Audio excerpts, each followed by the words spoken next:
Good morning, welcome to 69 TV news. నేను జితేంద్ర. బులెటిన్లోకి వెళ్లే ముందు హెడ్లైన్ చూద్దాం.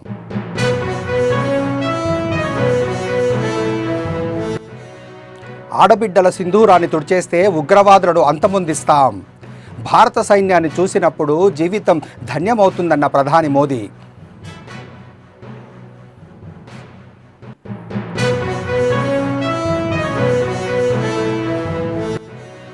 హైదరాబాదులో కొనసాగుతున్న మిస్ వరల్డ్ 2025 పోటీలు.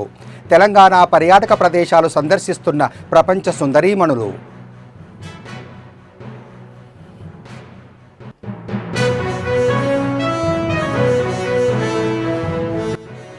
ప్రభుత్వ ఉద్యోగాలు పొందలేని వారికి రాజీవ్ యువ వికాసం ఆసరా. యువతకు ప్రజాప్రభుత్వం చేయూతనిస్తుందన్న డిప్యూటీ సీఎం భట్టి.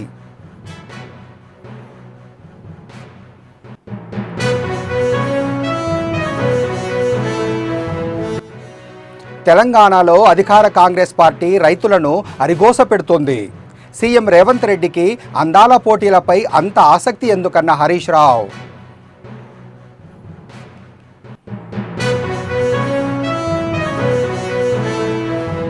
ఇక డీటెయిల్స్లోకి వెళ్తే, పంజాబ్ పర్యటనలో ఉన్న ప్రధాని మోడీ వాయుసేనను ఉద్దేశించి కీలక వ్యాఖ్యలు చేశారు.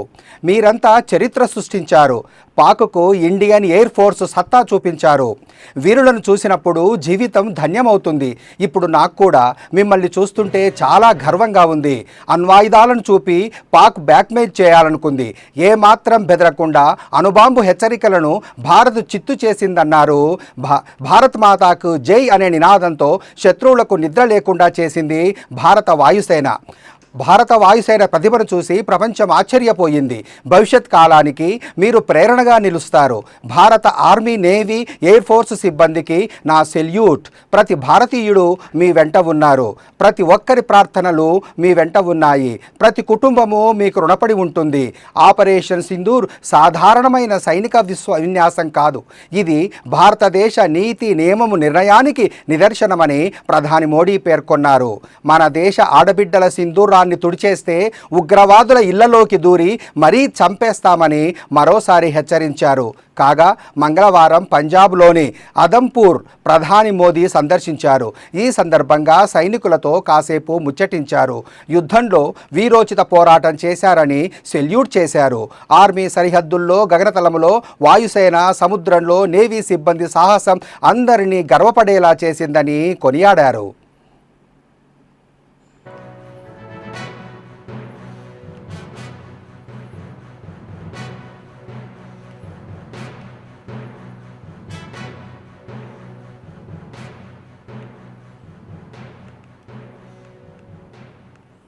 भारत माता की, भारत माता की, भारत माता की,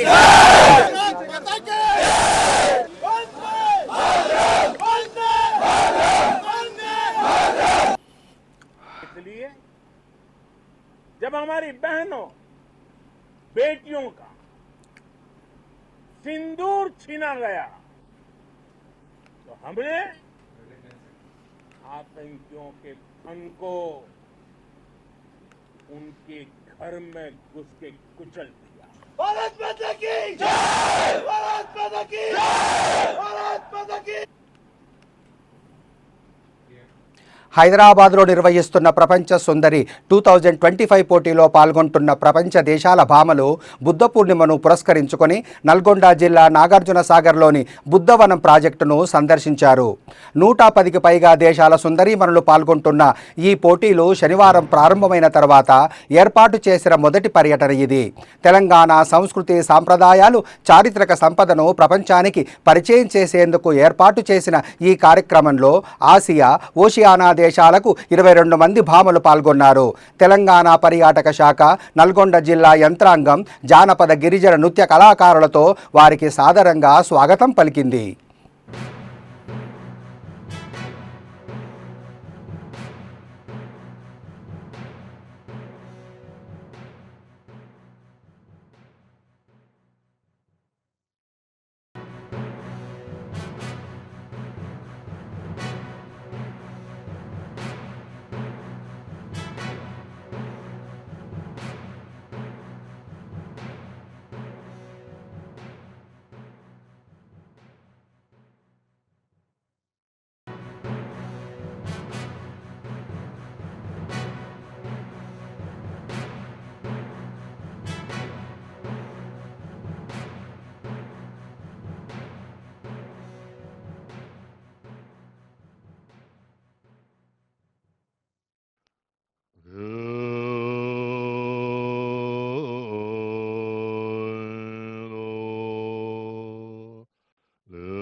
Old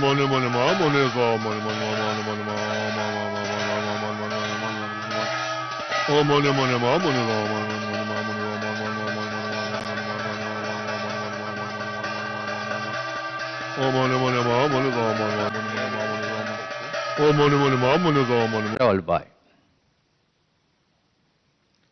So now I ask you all to close your eyes peacefully to give you the talk on the importance of this day.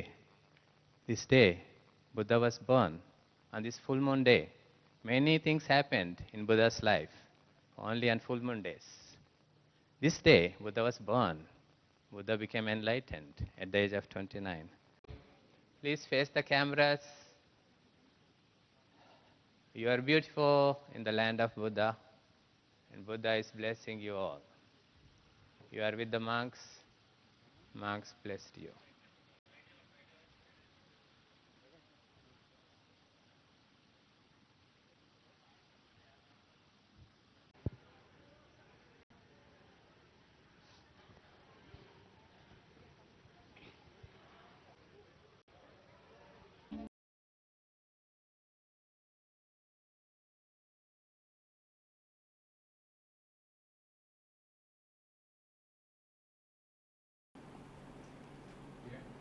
గత బీఆర్ఎస్ ప్రభుత్వం నిరుద్యోగులను విస్మరిస్తే తమ ప్రభుత్వం అధికారంలోకి వచ్చిన తొలి ఏడాదిలోనే 57,000 ప్రభుత్వ ఉద్యోగాలు భర్తీ చేసిందని డిప్యూటీ సీఎం భట్టి విక్రమార్క అన్నారు.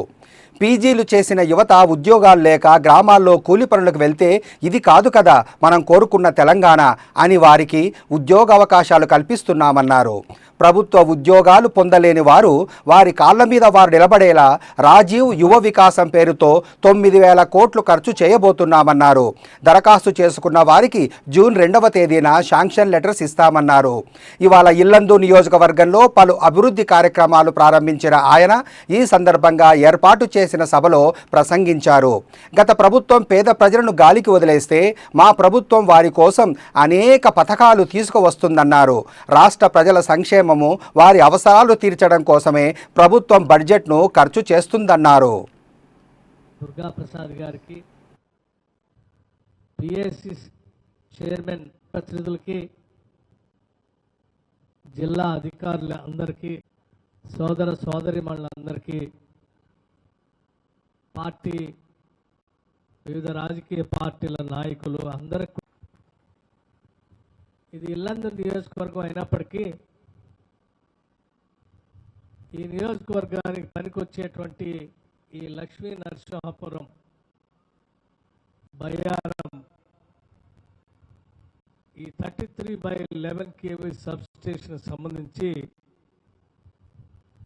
స్థలం మాత్రం మహబూబాబాద్ నియోజకవర్గంలో ఉన్నటువంటి మురళీ నాయక్ గారి స్థలం. సరే, వారి స్థలాన్ని పెద్ద మనసుతో ఇచ్చారు. రాష్ట్ర ప్రభుత్వం స్థానిక శాసనసభ్యులు కోర కనకయ్య గారి అభ్యర్థన మేరకు ఈ సబ్ స్టేషన్ ఇక్కడ శాంక్షన్ చేయటం జరిగింది. ఇది ఒకటే కాదు, కోరం కనకయ్య గారు ఇల్లందు శాసనసభ నియోజకవర్గంలో ఉన్నటువంటి ప్రజానికం అందరికీ, రైతాంగ సోదరులు కానీ, ఇతర వ్యాపార సంస్థలకు కానీ, గృహ అవసరాలకు కానీ పనికొచ్చేటువంటి విద్యుత్ శక్తి ఎటువంటి లో వోల్టేజ్ లేకుండా, ఇబ్బంది లేకుండా ఉండేటట్టుగా ఈ నియోజకవర్గంలో సబ్ స్టేషన్లు కావాలని చెప్పి వారు ప్రత్యేకంగా మీ అందరి పక్షాన నా దగ్గరకు వచ్చి దరఖాస్తు ఇస్తే 4 సబ్ స్టేషన్లు ఈరోజు ఈ శాసనసభ నియోజకవర్గంలో శాంక్షన్ చేసుకున్నాం. కొమ్మవరం, Ramachandrapuram, Mutyalampadu.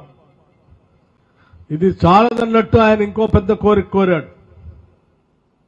132/33 kV మాడగూడెం sub station కూడా కావాలని చెప్పి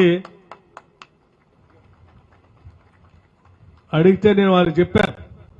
సరే, బాగా ఖర్చుతో కూడుకున్నది అయినప్పటికీ మారుమూల ప్రాంతం, ఈ ప్రాంతం బాగా అభివృద్ధి చెందాలని ఆయన పడుతున్నటువంటి తపనను అర్థం చేసుకొని రాష్ట్ర ప్రభుత్వం నుంచి 132/33 kV సబ్స్టేషన్ తెలంగాణలో కాంగ్రెస్ పార్టీ అధికారంలోకి వచ్చిన నాటి నుంచి రైతులు హరిగోస పడుతున్నారని మాజీ మంత్రి హరీష్ రావు ఆరోపించారు. ధాన్యం కొనుగోలు విషయంలో సీఎం రేవంత్ రెడ్డి ఒక్కరోజు కూడా రివ్యూ చేయక ఆయన అందాల పోటీల విషయంలో అత్యుత్సాహం చూపుతున్నారని విమర్శించారు. 6 కాలం కష్టపడి పండించిన పంటను వెంటనే కొనుగోలు చేయాలని హరీష్ రావు డిమాండ్ చేశారు. ఈ ముఖ్యమంత్రి గారికి, ఈ ప్రభుత్వానికి కనీసం సమయం లేకపోవడం అనేది చాలా దురదృష్టకరం. అంటే ఈ ప్రభుత్వం రైతుల పట్ల ఏ పాటి చిత్తశుద్ధి ఉందో ఈరోజు మనకు స్పష్టంగా అర్థమవుతూ ఉంది. ధాన్యపు రాశులను గాలి కొదిలేసి అందాల పోటీలతో అందాల రాశుల చుట్టూ ఈ ముఖ్యమంత్రి గారు, ఈ ప్రభుత్వం అంతా కూడా తిరుగుతూ ఉంది. ధాన్యపు రాశుల చుట్టూ తిరుగుతలేరు, అందాల రాశుల చుట్టూ తిరుగుతూ ఉంది ఈ ముఖ్యమంత్రి, ఈ ప్రభుత్వం. మీ ప్రాధాన్యత ఏంది అని అడుగుతా ఉన్నా. ఈ ప్రభుత్వం అధికారంలోకి వచ్చిన 18 నెలల నుంచి కూడా రైతులను అరిగోస పెడతా ఉన్నారు. ధాన్యం కొనుగోలులో ఈ ప్రభుత్వ వైఫల్యం కొట్టొచ్చినట్టు కనబడతా ఉంది. ఈ సంవత్సరం ఏం చెప్పారు? 70 లక్షల మెట్రిక్ టన్నుల వడ్లు యాసంగి పంటలో కొంటామన్నారు. ఇవాళటికి 40 లక్షల మెట్రిక్ టన్నులు దాటలేదు. రైతులకు దాదాపు 4,000 కోట్ల రూపాయలు బకాయి పడ్డది ప్రభుత్వం. అంటే కొన్నటువంటి వడ్లకు 48 గంటల్లోనే డబ్బులు ఇస్తామని ఉత్తమ్ కుమార్ రెడ్డి గారు ప్రగల్భాలు అయితే బాగా బలుకుతూ ఉన్నారు. 48 గంటలు కాదు కదా, 10 రోజులైనా కూడా ప్రభుత్వం కొన్న ధాన్యానికి రైతులకు డబ్బులు పడడం లేదు. బోనస్ అయితే దిక్కే లేదు. యాసంగి పంటలో 512 కోట్ల రూపాయలు ప్రభుత్వం బోనస్ కింద రైతులకు చెల్లించాల్సి ఉంది. 512 కోట్ల రూపాయలు కాదు కదా, 5 పైసలు కూడా బోనస్ కింద ఈ ప్రభుత్వం ఇప్పటిదాకా రైతులకు విడుదల చేయలేదు. కొన్నటువంటి ధాన్యానికి కూడా 4,000 కోట్ల రూపాయలు బకాయిలు పడ్డది. మంత్రి గారేమో 48 గంటలు అంటాడు, 10 రోజులైనా ధాన్యానికి డబ్బులు రానటువంటి పరిస్థితి ఉంది. అమ్ముకోవడానికి తిప్పలే, అమ్మిన తర్వాత డబ్బులు రావడానికి కూడా రైతులు ఆ కార్యాలయాల చుట్టూ తిరుగుతూ తిప్పలు పడుతున్న పరిస్థితి ఉంది. కొనుగోలు కేంద్రాలకు వచ్చి కొనుగోలు కేంద్రాల్లో రోజుల తరబడి ఎదురు చూస్తున్నటువంటి పరిస్థితి. ఇవాళ ఒక 4 లక్షల మెట్రిక్ టన్నుల ధాన్యం కొనుగోలు కేంద్రాల్లో రోజుల తరబడి పెండింగ్లో ఉంది. కొన్నటువంటి ధాన్యం 1 లక్ష మెట్రిక్ టన్నులు మిల్లులకు పంపడానికి లారీలు లేక, మిల్లులు దించుకోక 1 లక్ష మెట్రిక్ టన్నులు మధ్యలో మిగిలిపోయింది. అంటే ఎంత ఉదాసీనంగా ఈ ప్రభుత్వం ఉంది, రైతుల పట్ల ఎంత నిర్లక్ష్యంగా ఈ ప్రభుత్వం వ్యవహరిస్తుందనడానికి ఇది స్పష్టమైనటువంటి ఉదాహరణ. అంటే పెట్టుబడి సాయం అందించడంలో జాప్యం. మీకు తెలుసు, వానకాలం రైతు బంధు అయితే కొట్టిండ్రు, యాసంగి రైతు బంధు ఇవాళటికి 3 ఎకరాలకు కూడా వేయలేదు. ప్రభుత్వ ఉద్యోగులకు ఉద్యోగ విరమణ సమయంలో బెనిఫిట్స్ ఇవ్వటానికి ప్రభుత్వం వద్ద డబ్బులు లేవని సీఎం రేవంత్ రెడ్డి చెప్పడంతో ఉద్యోగులు ఆందోళన చెందుతున్నారని ఉద్యోగ సంఘాల నేత స్వామి గౌడ్ తెలిపారు. ప్రభుత్వానికి వెన్నముకలా పనిచేస్తున్న ఉద్యోగుల పట్ల సీఎం చిన్నచూపుతో ఉన్నారని ఆయన ఆరోపించారు. ప్రతి నెల ఉద్యోగ విరమణ చెందుతున్న ప్రభుత్వ ఉద్యోగులు బెనిఫిట్స్ రాకపోతే బ్రతకడం కష్టమని ఆవేదన వ్యక్తం చేశారు. ఉద్యోగ సంఘాలు వెనుక రాజకీయ నాయకులు అండ తీసుకొని ఉద్యోగులు అస్తిత్వం చేయడానికి ప్రయత్నం చేస్తున్నారు. మేము ఈరోజు మీడియా ముందు తెలియజేస్తా ఉన్నాం, మిత్రులారా, మేమున్నటువంటి ఉద్యోగ సంఘాలను సమన్వయం చేసుకొని వాళ్లకు మీరు భయపడాల్సిన అవసరం లేదు, మేము ఉన్నాం మీ అన్నలుగా, మేము ఉద్యోగుల కుటుంబం మాది, ఉద్యోగులు క్షేమంగా ఉంటేనే మేము క్షేమంగా ఉంటాం, వారికి డిఏ వస్తేనే మాకు డిఏ వస్తుంది, మేమంతా పెన్షనర్లం, మేమంతా టోటల్ ఇక్కడ ఉన్నంతా అవుట్డేటెడ్, అది దాన్ని ఏమంటాం, గ్రేస్ పీరియడ్లో బతుకుతున్న వాళ్ళం. ఈ గ్రేస్ పీరియడ్లో బతుకుతున్న వాళ్ళు రన్నింగ్ ఉద్యోగుల మీద ఆధారపడి బతుకుతాం మేము. ఆ రన్నింగ్ ఉద్యోగులనే మీరు కష్టాల పాలు చేస్తుంటే చూస్తూ ఉండలేము. కాబట్టి మేము ఉద్యోగ సంఘాలను సమన్వయం చేసుకొని మాట్లాడడానికే ఏకమయ్యాం తప్పిస్తే ఇక్కడ కూర్చున్న ఏ వ్యక్తి కూడా ఏ రాజకీయ పార్టీకి అండదండలతో ఈ పని చెయ్యలేదని కరాఖండిగా మీకు తెలియజేస్తా ఉన్నాను. ఈ సమన్వయ కమిటీతో ఏ రాజకీయ పార్టీకి సంబంధం లేదు. ఏ రాజకీయ పార్టీ నాయకుల అండమాయనకలేదు. మేము ఉంటే పార్టీలో ఉండొచ్చు. శ్రీనివాస్ గౌడ్ గారు మంత్రిగా చేసి ఉండొచ్చు, దేవి ప్రసాద్ ఇంకోటి చేసి ఉండొచ్చు, నేను ఇంకోటి చేసి, విఠల్ భాయ్ ఇంకోటి చేసి ఉండొచ్చు. కానీ రాష్ట్ర ముఖ్యమంత్రి గారు, రాష్ట్ర ప్రభుత్వం మాట్లాడిన తీరు వల్ల మాత్రమే మా బాధను వ్యక్తం చేయడానికి వచ్చాను తప్పిస్తే, ఈ సమన్వయం జరగడానికి వచ్చాను తప్పిస్తే మేము ఎవరి మీద వ్యతిరేకం కాదు, ఈ రాష్ట్ర ప్రభుత్వం మీద కాదు. కానీ మా ఉద్యోగ సంఘాలను పూర్తిగా దోషులుగా నిలబెట్టడానికి చేసినటువంటి ప్రయత్నం గురించి మాత్రం మేము ఖచ్చితంగా తెలియజేస్తా ఉన్నాం. ఆల్రెడీ ఉద్యోగ సంఘాలు రాష్ట్ర ప్రభుత్వం ఇంతకుముందు దేవి గారు చెప్పినట్టుగా ఒకసారి ఏమో పెద్దల కమిటీ అన్నారు, ఇంటలెక్చువల్స్ కమిటీ అన్నారు, ఆ తర్వాత మంత్రుల కమిటీ అన్నారు, ఆ తర్వాత ఇప్పుడు కార్యదర్శుల కమిటీ అన్నారు. రేపు పొద్దున ఇంకెవరు కమిటీ వేస్తారో ఆ దేవుడికే తెలియాలి. ఇక్కడ ఉన్న మిత్రులకు తెలియజేసేది 57 డిమాండ్లతో జేఏసీ రాష్ట్ర ప్రభుత్వానికి ఇస్తే దాంట్లో దాదాపు 43 డిమాండ్లు 45 డిమాండ్లు ఏమాత్రం ₹1 ఖర్చు కానటువంటి డిమాండ్స్ దాంట్లో ఉన్నాయి. మరి మీరు మీటింగ్ పెట్టిన వాళ్ళు ముందు ఈ డిమాండ్స్ అని ఖతం చేసి ఫైనాన్షియల్ ఇయర్లో మిగతా ఫైనాన్స్ వ్యవహారం కంప్లీట్ చేస్తారని చెప్పినటువంటి పెద్దలు ఎందుకు చేయలేకపోయారు? ₹1 ఖర్చు లేనిమన్నా మీరు చేయాలి కదా, అవి కూడా చేయలేదు. ఇప్పుడు ఫైనాన్షియల్ మీకు తెలియని విషయం కాదు మిత్రులారా. ఒక ఉద్యోగి రిటైర్ అయ్యాడు అని అంటే ఎన్నో ఆశలతోటి రిటైర్ అవుతాడు, ఏడ్చుకుంటూ కన్నీరు పెట్టుకుంటూ ఇంటికి పోతాడు, నేను ఇక రేపటి నుంచి ఇక్కడ రాను కదా అని. అలాంటి ఉద్యోగులు రిటైర్ అయిన తర్వాత వారికి రావాల్సినటువంటి డబ్బులు రాష్ట్ర ప్రభుత్వం చెల్లించకపోవడం ఎంత మటుకు సమంజసం, ఎంత మటుకు న్యాయం ఇది? జీపీఎఫ్ మేము కూడబెట్టుకునే డబ్బు, నా బిడ్డ పెళ్లికి వస్తాయి ఈ డబ్బులు అని చెప్పి కూడబెట్టుకున్నటువంటి జీపీఎఫ్ డబ్బులు బయట ఎల్ఐసి ఉన్నట్టు మాకు గవర్నమెంట్కు ఏపీ జిఎల్ఐసి ఉంది, తెలంగాణ గవర్నమెంట్ ఇన్సూరెన్స్ కంపెనీ ఉంది, దాంట్లో పెట్టుకునే ఆ డబ్బులు రాలే, జీపీఎఫ్ డబ్బులు రాలే, మరి రిటైర్ డబ్బులు రాలే. మరి ఎట్లా రిటైర్ అయిపోయి ఇంట్లో కూర్చున్న 10,000 మంది ఏ విధంగా బతకాలి?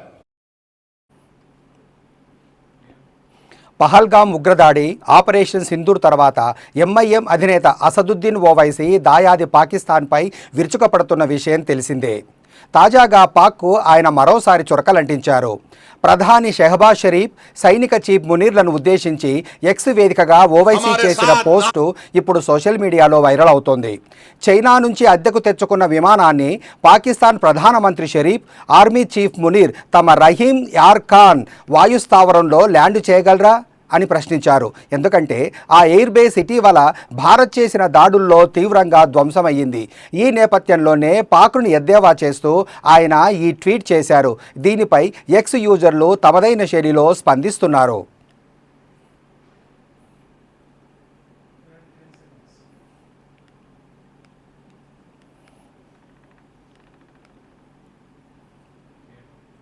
Guntur east sub division Kothapet police station పరిధిలోని రామిరెడ్డి తోటలో సెర్చ్ ఆపరేషన్ కొనసాగింది. ధృవీకరణ పత్రాలు లేని 66 ద్విచక్ర వాహనాలు, 3 ఆటోలను స్వాధీనపరుచుకున్నారు. అనుమానిత వ్యక్తుల వద్ద నుంచి వేలిముద్రలు సేకరించారు. వారిలో 4 రౌడీ షీటర్లు, ఇతర ప్రాంతం నుంచి వచ్చిన ఒక పాత నేరస్తుడు ఉన్నట్టుగా గుర్తించారు. నగరం జిల్లా వ్యాప్తంగా అసాంఘిక కార్యక్రమాలను కట్టడి చేయడానికి నిరంతరం సెర్చ్ ఆపరేషన్ కార్యక్రమాలు కొనసాగిస్తామని పోలీసులు వెల్లడించారు.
మల్కాజ్గిరిలో ఉన్న సమస్యలను దశలవారీగా పరిష్కరించేందుకు కృషి చేస్తున్నానని మల్కాజ్గిరి ఎమ్మెల్యే మర్రి రాజశేఖర్ రెడ్డి అన్నారు.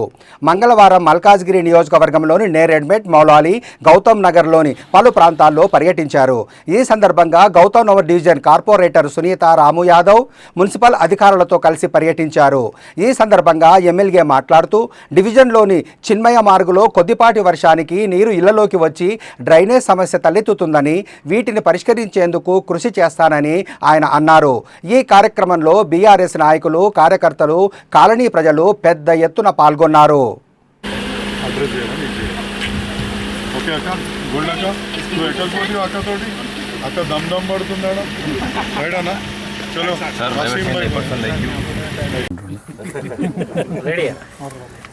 ఇలా 141 డివిజన్లో మా కార్పొరేటర్ సునీత రామ్ యాదవ్ గారితో, అదేవిధంగా లౌక్య మేడం, దివ్య జ్యోతి మేడం గారితో, అదే టౌన్ ప్లానింగ్ ఆఫీసర్లతోటి ఇక్కడ పర్యటించడం జరిగింది. ప్రత్యేకంగా చిన్మయ మార్గ్లో ప్రతి వర్షాకాలం ఈ యొక్క ఏరియా మునిగిపోవడము, సో దానికి ఏ విధమైన చర్యలు చేపడితే ప్రాబ్లం సాల్వ్ అవుతుంది అనే ఉద్దేశంతో ఇక్కడ టోటల్గా అన్ని ఏరియాలు తిరిగి చూడడం జరిగింది. చాలా మటుకైతే ముందుకు పనులు అయినాయి, కానీ ఒక 2-3 పనుల దగ్గర ఇంకా తీవ్రంగా ఇబ్బంది ఉంది. వాటిని అడ్రస్ చేయడానికి అధికారుల హెల్ప్ తీసుకొని వాళ్ళు ఒక సొల్యూషన్ తోటి వస్తూ అంటున్నారు. సో ఒక 2 ఇండ్ల మధ్యలోకించి ఆ నీళ్ళని పాస్ చేయాల్సిన అవసరం ఉంది వాళ్ళకు. సో ఆ ఇంజనీరింగ్ ఒక ఆస్పెక్ట్, అదేవిధంగా రైల్వే వాళ్ళతో మాట్లాడి ఒక పాత డ్రైన్ని పునరుద్ధరించగలిగితే వాటర్ డిస్ట్రిబ్యూట్ కూడా, అంటే డ్రైన్ వాటర్ డిస్ట్రిబ్యూట్ కూడా అవుతుందని అనుకుంటున్నాము. ఇవన్నిటి మీద స్టడీ చేయడానికి లౌక్య మేడం, దివ్య మేడం ఒప్పుకున్నారు. కాబట్టి త్వరలోనే ఒక చక్కటి ఉపశమనం కలిగిస్తామని చెప్పేసి కాలనీ వాసులందరికీ కూడా తెలియజేసుకుంటున్నాను. అదేవిధంగా చిన్మయ మార్గ్లో ఇది 60 ఫీట్ల రోడ్ అని అప్పుడు మన హెచ్ఎండిఏ టౌన్ ప్లానింగ్లో ఉంది కాబట్టి దానిపైన కూడా అధికారుల దృష్టికి, ముఖ్యమంత్రి దృష్టికి, అసెంబ్లీలో కూడా చెప్పడం జరిగింది. దాని ఒరిజినల్గా ఎంతైతే రిక్వైర్డ్ ఉందో అంత మటుకే దాన్ని కుదించాల్సిందిగా కోరుతున్నాము. ఇప్పుడు అక్కడ 20 ఫీట్ల రోడ్డు, 30 ఫీట్ల రోడే ఉంది. దాన్ని 60 ఫీట్ల రోడ్డు చేయడం వలన చాలా ఇండ్లు నష్టపోతాయి. అది ఇంకోటి ఎక్కడ త్రూ ఫేర్ కాదు, అంటే వేరే ఒక మేజర్ ఏరియాకు పోయే రోడ్డు కూడా కాదు, అది కాలనీల మధ్యలో తిరిగే రోడ్డు కాబట్టి దాన్ని కూడా సరి చేసుకోవాల్సిన అవసరం ఉంది.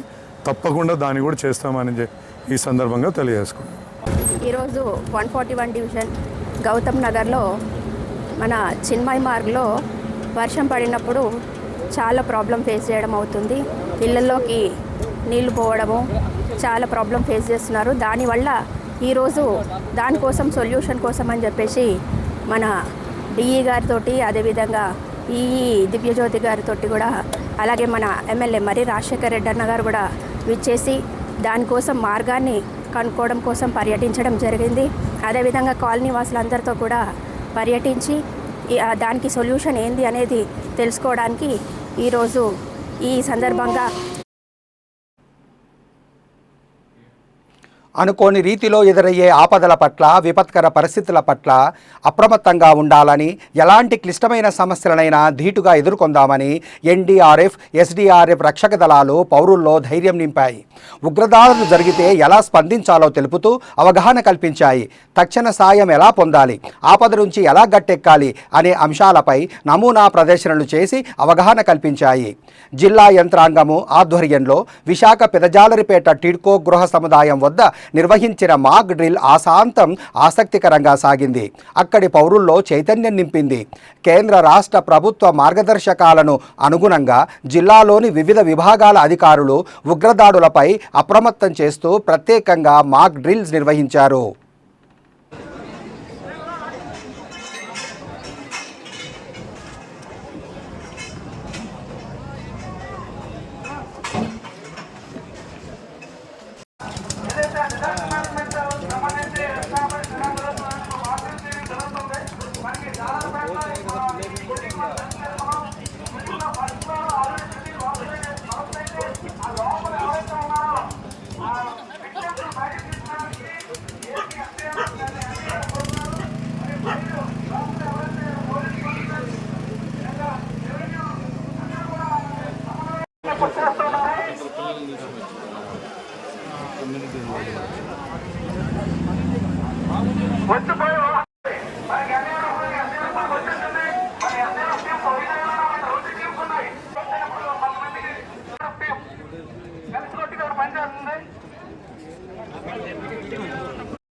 బులెటిన్ ముగించే ముందు హెడ్లైన్స్ మరోసారి.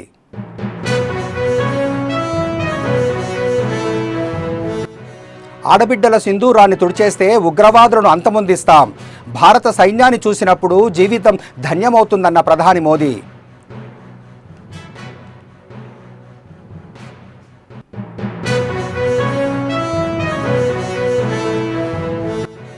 హైదరాబాదులో కొనసాగుతున్న మిస్ వరల్డ్ 2025 పోటీలు. తెలంగాణ పర్యాటక ప్రదేశాలు సందర్శిస్తున్న ప్రపంచ సుందరీమణులు.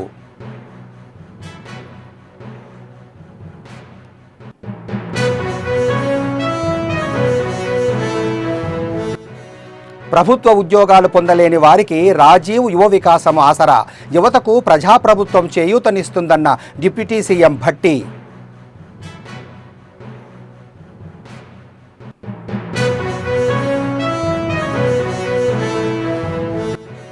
తెలంగాణలో అధికార కాంగ్రెస్ పార్టీ రైతులను అరిగోస పెడుతుంది. సీఎం రేవంత్ రెడ్డికి అందాల పోటీలపై అంత ఆసక్తి ఎందుకన్న హరీష్ రావు.